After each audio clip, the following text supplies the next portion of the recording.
Hello everyone, welcome to Free Friday webinars by American TESOL. Every Friday is a free webinar on a different topic.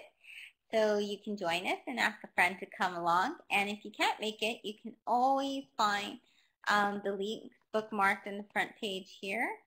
So we usually have a large global audience around. I know we have Canada, the US, we have Budapest, and we have Turkey, and we have Saudi Arabia. So we have such a wide, diverse crowd. That's amazing. So glad. And Poland, yes, and Bob in Poland. You can get a certificate of attendance if you just email me at shellyterrell@gmail.com and we will get you that. Today we're going to talk about some really fun Halloween activities for young learners. There's so much to do with Halloween. But one of the things and the great reasons why I like to teach Halloween, I'm coming from Texas today, but soon I'll maybe come to you from Paris because I'll be there next. I'm always traveling around. But one of the things I love about this is I've actually been able to teach Halloween in different countries. So I'm very familiar with it because it is a U.S. tradition, but when I was teaching in Germany, it wasn't practiced or celebrated there. Not Halloween the day, but it was a great time to start asking the students about fashing. And fashing is a celebration where you can see it right here, and it's where they dress up as well. And so Halloween's a great time to kind of compare lots of places where different kinds of cultures dress up and when they dress up. Now, fashing happens in February, but over here, can you guess what this picture is here? And what country that might be? So fashing's in Germany. There's several of them. Yes, I think in Europe, they normally don't celebrate Halloween. Now, this is a very, very famous celebration here with the hat. And this is actually Venice. In Venice, they celebrate what? Where they dress up. It's not Halloween, but they do celebrate something that's where they dress up. And that's why I like, yes, yes, very good, Kate. Kate said Carnival. So yes, and there is also Carnival in Brazil. It's spelled a bit differently, but they celebrate those. So you can have your students research and compare and contrast and talk about the different types of holidays where they dress up and the different costumes that they traditionally see. Can anyone tell me where the top one is from? What country celebrates this holiday and what holiday is this and when this occurs? Yes, Mexico. Very good, Mariana. So it's really great to show kids the different ways that they celebrate different types of customs. And this happens in Mexico, and this is during November the 1st. Now, Halloween's not only celebrated in the U.S., it is celebrated in other countries as well. I believe the U.K. sometimes also celebrates Halloween as well, but it is a big U.S. custom. And when you go and you click on the links, which are right here in this live binder, you'll find a bit of history about it. But there's so many things you can do with Halloween, and it's a really fun time to teach about celebrations, but it's also a great time to do different things that are of the holidays. But when you're teaching about the different cultures, one of the things you can do is have video chat. And you can interview a class perhaps in Brazil or in Germany, and you can talk to them about their different types of customs where they get dressed up. In Asian, they have the different types of holidays like the dragon festivals and things like that. And it's a great time to really just talk about all that. You can read stories together in a video chat. Now, the reason I say video chat, this is Skype, particularly in this picture right here, but Google Hangout is a really great time it is a really great tool also for having several different countries be able to chat at once. They can dress up, they can dress in their traditional costumes, and that's always a lot of fun as well. They can sing different songs from their culture, so that way they can share the different types of traditional songs from these celebrations. They can do a karaoke. A lot of kids like the fun holiday songs. There's the Monster Mash, which is really, that's what I used to teach my 4-year-olds in Germany, my 4 to 10-year-olds in Germany, and they love the Monster Mash. And it always has very funny sound effects. So that's one thing you can do. Another thing you can do, I think story time is always a great time. I have story time each time with the very, very, very young kids. And so for my young learners in Germany, what we used to do is we used to read some of our favorite stories and then dress up as a book character. So the kids would dress up as book characters, and myself, I would dress up as a book character too. It was often actually a witch. So I loved being a witch because one of my favorite books that we would always read was Room on the Broom. This is Julia Donaldson. Julia Donaldson, I definitely recommend her book. Here's another really funny. This is actually quoted in many places as the most funniest Halloween book there is. And Dave Pilkner is one of my favorite authors for young learners. And this one is called The Halloweener. And it's basically about a poor little wiener dog who is picked on all the time and dresses up as a wiener dog for Halloween. So that one's really great. And Jerry Seinfeld, who's a very famous comedian, also has a Halloween book out there for kids, and it's really a lot of fun as well. There's so many more recommendations where the wild things are. I mean, any kind of spooky story that you can think of that you used to love as a kid would be great, and then you can dress up as the characters, and the kids can read the lines and have things like that. It's a great time to share kind of spooky customs, and too, we had students from Mexico one year, and one of the stories we read to them was the traditional La Llorona, which was the lady who cried. And so this is a good time to even bring up superstitions and things like that. So if you go to the bit.ly address, you can also find different types of sites where they have these recommendations of books to read. So you have many more different choices there. Another one is a school-wide trick-or-treat. Now, this is the favorite activity that the students love to do. So the 4 to 6-year-olds would dress up, but the older kids didn't necessarily want to dress up. So if they didn't want to dress up, then basically they would, sometimes they would do their faces and things like that. But the great thing is they would love for the kids to come and to knock on the door, and each kid had to say, well, actually they had to do the chant. There's a famous chant that we have in America, and it's trick or treat, smell my feet, give me something good to eat.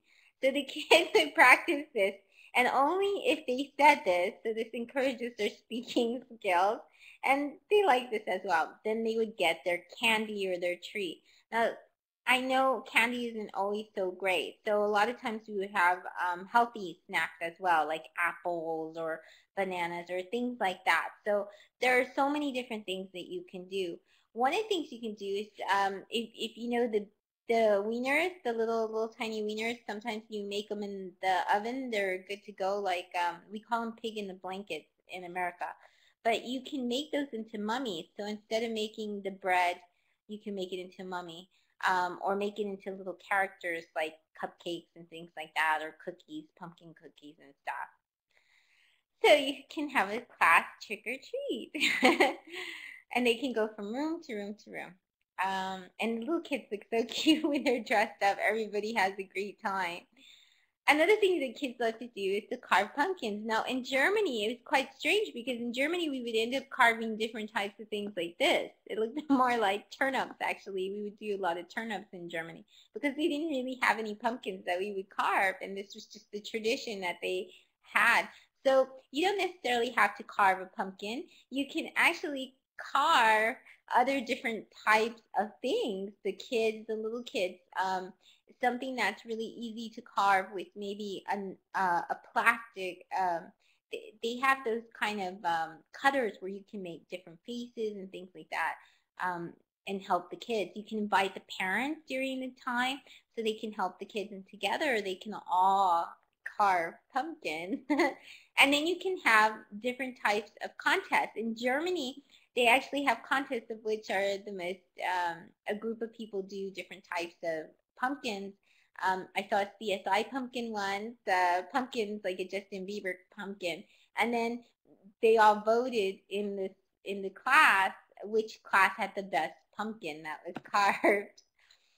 And the way to get the whole class involved is basically, so instead of having each person do their own type of pumpkin or their own type of turnip or something that they carve, basically you would have everybody draw a prototype, and then you would vote on which prototype would get chosen to be the most creative pumpkin out there. The row party or carnival, lots of stations. Now this is always a great idea. You can have the kids get together into groups, and they'll be dressed up, but each one of them tell them, okay, we're going to throw like a big festival and we're going to invite the parents, and we're going to also have the whole community come along and be a part of this. So one of the things that you can do is have them into groups, and they can work together, and they can decide what kind of station they're going to be responsible for. Now, here's a few tips for that, because that's kind of a big task. So you put the kids into groups, each group in charge of an activity. You can give them a list of activities, or you can brainstorm as a class together what this would be. You can have a bobbing for apple station, a beanbag toss, musical chairs, a costume contest, or different types of cultural booths. So if you studied cultural things like Fasching or Dia de los Muertos or Carnival in the different areas, or even Purim, which are all places, kind of festivals and around the world where they wear costumes, then you can have booths on that kind of information. So the kids get to decide which one they're going to be responsible for. They set up the props, they decorate it, they decide how it'll be organized, how they're going to give the tickets, how they're going to take the tickets, and different things like that. They can plan the Halloween music and the sounds. And if you go to that light binder, that book, then you can go ahead and you'll be able to go ahead and find different types of free music and sounds, or you can find them in different types of apps, which I will tell you about later. Tie this into fundraising. So you're throwing a big festival. Do you need something for the classroom, or do you want to help with something like maybe you have some thing that you want the entire school, like maybe to get a computer or something like that. So this is a good time of year that when you have the kids all throw a festival together, that they can tie it into getting funding for some kind of project or something like that. Or maybe there's a school trip that they need to go to. And this works for older teens as well. So I put young learners, but in different types of SIG, special interest groups. You'll see that the young learner category is from 2 years old all the way to 16 years old. So some of these things would work really well for teenagers as well. Set up a haunted house. Well, I think that works really well for we started doing this in schools when we were 8 or 9 years old. So it doesn't have, a lot of times we would do things like get noodles, spaghetti noodles, raw ones, and that would be something creepy. Do different things where they smell, where people have to guess, what they're touching, and then they are very creative. They think they're touching guts, but it's really the spaghetti noodle. So there's so many different things you can do with a haunted house, and the kids can set it up, and they really like this as well. And once again, you can tie that into fundraising. Invite and involve the community. So you can ask local groceries, tell them, hey, we will put your name on the bill if you donate so many pumpkins to us, or if you do this or that, we'll put you on the flyer. And I have done that a lot. I've gone to local types of grocery stores. A majority of stores and businesses, for tax purposes, they have to give away things. So a lot of times you can get the supplies for free if you just ask, because they have to, and they love supporting schools, and they love supporting little kids as well. So these are ideas on how to run that. You can run a debate. This is Roscoe, my pug, and this actually works as well for adults. So you can show a bunch of pictures from Google. Just do pets costumes, and you will find so many pets in very different costumes, and then you can have a debate whether it's cute or whether it's cruel to dress up animals. You probably know my stance on this. You can divide the room, and then they can come up with their own arguments of why they're for or against dressing up animals. Yes, you can definitely add Roscoe's picture to the post. Play a prediction game. So kids love to dress up and stuff, but during the week, one of the things you can do is have the kids bring in pictures of a pet or family member or themselves in a costume. Throw it all in the middle of the table. Start posting them up on your board, and make sure that if the kid, either they're very young and in a costume, or they're in a costume that covers them, like in a mask. And then the students, each of them, everybody has to guess what it is. Oh, that's okay, Tara. I can send you the picture. But each of the students get to vote, like who they think, they predict which person in the class brought in that picture. And then after the guessing game, we'll see who wins, with the most guesses right. You can give them even a sheet of paper to fill out 1, 2, 3, 4, 5, 6, and just number it. Each of the students will say what their picture was. They'll own their picture, and then they'll describe it to the rest of the group. They'll describe, who is in the costume, where it took place, what was the event, and when. So this is a great way to foster a discussion. This works really great with adults as well. They love to talk about their kids, so that's one of the ways you can do that. So these are just different activities that you can do in the classroom, but there's also really cool websites out there. Actually, there's tons of websites out there that are very helpful during the Halloween period. One of them is teachchildrenesl.com, and on teachchildrenesl.com, you will find a trick-or-treat game, okay? And so the kids have to talk, they roll the dice, and then everybody has to pick cards from the trick-or-treat file. Now you can print these off. You don't have to print them off in color, but you can if you want, and then you can have a fun game where the kids are encouraged to speak and move around.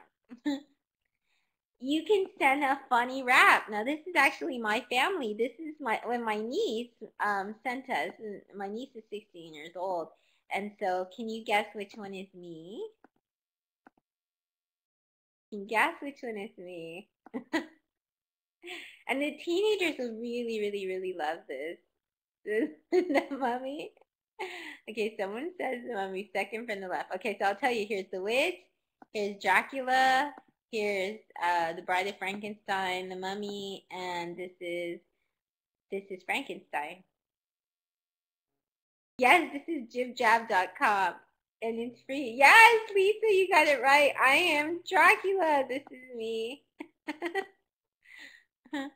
That is me. So the kids will love this, and actually it's really great for English language learners because all the words are written in the bottom of the rap song, so the kids can sing the rap as well together. Goosebumps. Okay, so scary stories. I'm a big fan of scary stories, and I don't think that I think at a certain level kids love to tell scary stories, and I think it's a great way to get them to do their writing skills in a fun way.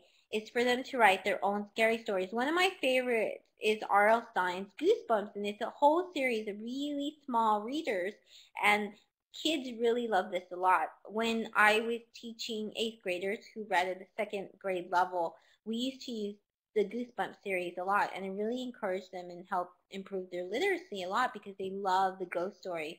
And they're geared for adolescents. They're geared for kids, so they're not too scary. But there's a lot of sites inside that live binder, and you'll find where they have stories written by other kids that are haunted stories that are made for kids. You can play games and activities. You'll find a lot of audio and books to go along with the series if you're there. A lot of news and just different types of things on the website itself. It has some great resources there for teaching with Goosebumps as well. The other one is holidayscaboose.com, Halloween. And this is, like, for example, this is one of the ones. It's an image store, and you can read it online. But this is actually written by kids, and the pictures were drawn from kids. You'll find little printables to go with the famous Halloween stories and things, so kids can color them as well. And then if you go to the main site, if you only go to holidayscaboose.com Halloween, you'll find so much to do. You'll find plays. You'll find activities you can print out. You will find recipes so you can cook with the class. different types of crafts. There's so much inside that website. It's full of great resources. And then, of course, a great way for them to tell their stories online is to go to storybird.com. And on the live binder, you'll see a bunch of stories that kids have already made with Storybird. And they can create their own online story and publish it and have others read it out loud or read it somewhere else in the world. So it's a great way to share different types of cultures as well. And just have the kids be really creative and use the language. So now I'm going to get to the cool apps part, which Tara was talking about earlier. And Tara actually showed me one of them, which is this one right here. This is the Halloween BT, which is a voice transmitter. And so if you go to this live binder, you'll find all of the apps. You'll find actually a blog post that I wrote that called 18 apps for Halloween. And these are all free. I'm only going to show you a few because we're running out of time. But the Halloween voice transformer, what it does is it makes you, whatever message that the kids record, it records their messages and it makes it sound really spooky, like a Grim Reaper. So it's kind of exciting that way. I'll try to play Tara's in a little bit, the one she sent me. She sent, Tara, is it okay if I play your message? Yeah, it's really great to encourage English language learners to speak and use the language, because that's what happens. Okay, so I'm going to try and play this so you can hear it. Let's see if you can hear it.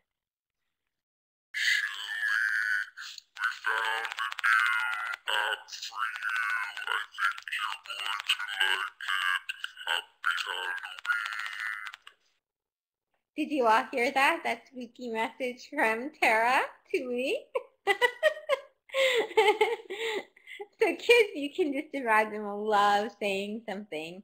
And I give a lot of tips for it as well, like have them, every time I don't know if this happens, but when I use the apps, I let the kids kind of be free with them. They just use them. And so I'll show you another one much, where is that one? Here, I'll show it to you really quick and then we'll go back. This one does the same, kind of the same thing, where it records the children's voices, and then he comes up with a really funny voice and he starts speaking back to you, this talking skeleton, and you can record it. But the kids, when I usually let them record whatever message they want, and a lot of them will rap. This has happened to me like 10 times, where the kids just start rapping and they do some kind of funny rap, and they like to record it and hear the skeleton or the reaper or something rap. So that's one of the ways you can get the students to start talking, and that rapping is great actually for English language learning, because they have to rhyme different words and they have to really think about the words that they rhyme, what kind of message it is. So this one moves around, it has fire, it dances, and you can send it to parents in an email. So that's really great, because you can show them, hey, my students are really learning with this and they're speaking. So, and a lot of times parents don't get to see you get the kids to speak English. I know when the parents used to come visit me, they would say, what did you learn today? And the kid would speak German. So I used to say, I promise I did teach your child English and they did speak today. Yes, you should be able to record, but only the voice. I don't know if you can send the video, but I'll send it to you, Tara. My skeleton wrapper, I can email it to you. Scrap Pad is really awesome. The kids will really like this a lot. It's basically an online scrapbook. And they have a version that's not Halloween, so it's great for other things as well.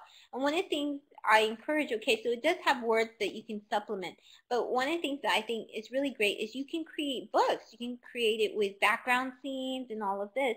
So I think it's a really great way to write a play. The kids write a play that goes with their Scrap Pad book, and they can send it to the parents and stuff like that. Or they can write different scenes.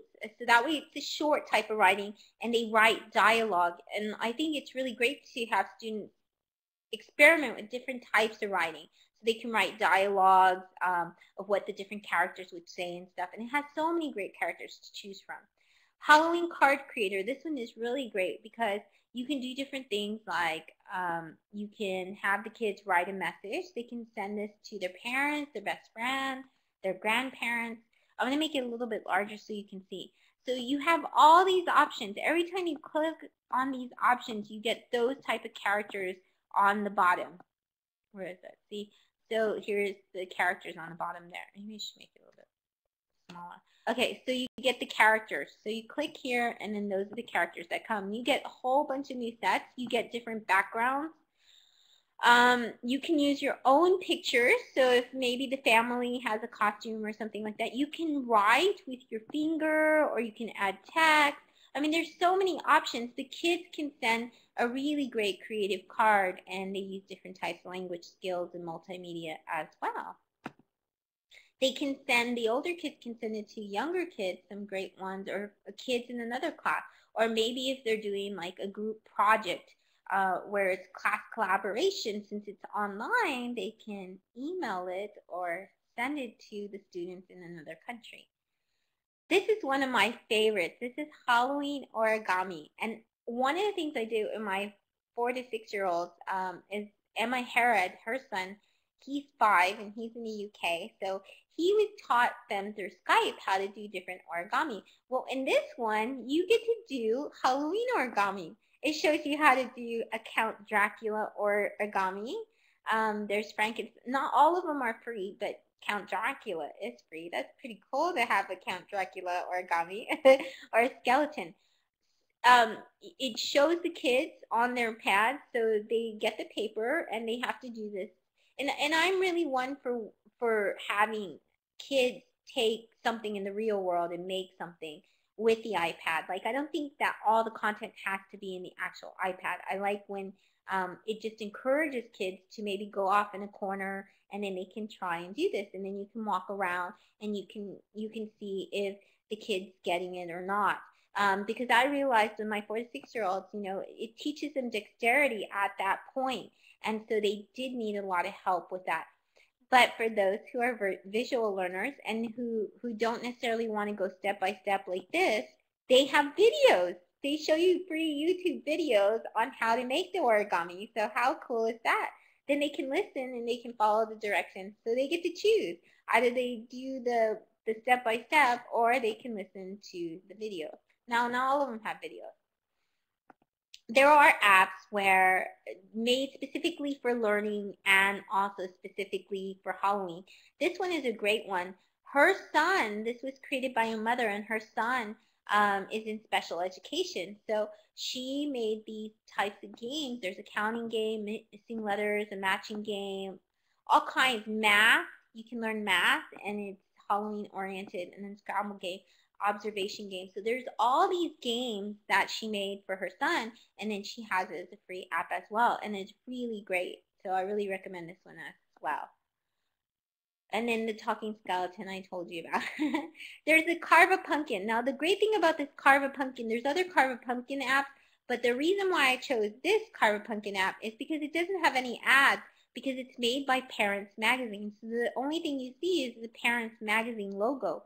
They can choose from different types of pumpkins. It's not just your every average day pumpkin, which in a lot of countries, they don't carve pumpkins. Like I said, in Germany, they carve something very different. A turnip, I believe, is what it was, and squash, so they don't carve pumpkins. And this is what else it looks like. They can either go with their fingers and make something, or they can choose faces if the kid's lazy. Okay, the kid's lazy. And then they can cut it. They can decorate it with little tiny stickers like this one right here. So there's different things. And then they can email it to their parents. Now, one of the things that I think would supplement this is if you actually go and groups get together and actually carve the pumpkin. So this could be where they design their pumpkin, and then they can go off and then they can save paper and they can go carve their pumpkin from this. And trying to follow directions on how to carve a pumpkin is also a great listening activity, because what they can do is after they made their pumpkin with Apple and iPad, so if you have an iPad and an iPod, the good thing is that you can press this button and you can press the top button at the same time, and when you do that, it takes a screenshot. So make sure they save either a picture or take a screenshot of their pumpkin, and then have them hide it like this, and then they have to tell their partner, they have to describe what their pumpkin is, and their partner has to, on their iPod or iPad, try to make the exact same pumpkin with that app. So this is a great type of listening activity that they can do as well. And then they can compare their pumpkins, see if they got it right, if they were good at telling directions and following directions. This is a great game for teens and adolescents. It's called MASH. And when I was little, I used to play MASH, but it was on a piece of paper. And it used to represent mansion, apartment, shack, and house. So, but MASH is a really great game that really motivates students to talk. So some might think it's a little controversial, but I played it with my teenagers in Texas, and they loved it, and it's great for English language learners. So on this app, it's free. The only thing I don't like is the ads. It has so many ads, and they're not bad ads, but the ads, sometimes kids may be able to click them and stuff like that, which I never like. So beware, it does have ads. But they're at the very, very bottom, like below the continue. So, okay, they have to list different things in categories, and they get to write it in, or they get to choose from a list. So here they list their costumes. It's a prediction app. Or they can randomize and just see what happens. And they can write whatever they want. And then, so they do this, and they choose a bunch of things, even crushes, actors or actresses they might have a crush on, things like that. And then they draw a little circle with their hand, actually on the app. It's really cool. It's really interactive, and it really helps them with doing phrases and stuff like that. See, all of this was typed in. They had to type in all of these choices. And then after, it counts the number of loops or lines in the loop. And then from there, it comes out with a little prediction. It's like a little phrase. So you can have the kids work in teams, and they can do this for each other. They can tell each other's fortune, and then they can fill out the things for themselves. I think it's great to work in pairs. So one of the things is, so then they can read this to each other, and that way they can listen and see what some of their things. And here's where it's filled out. So it says, on Halloween, you will dress up as candy corn. You go trick-or-treating with your friends. Across the street, you recognize your crush, Justin Bieber, dressed as Captain America. He will walk over and offer you some Reese's Pieces, and you guys will break off from the group and go watch Young Frankenstein. Beware of decomposing smelly feet. So each one has a different story that goes with it. And so these are the great activities that I hope you enjoy.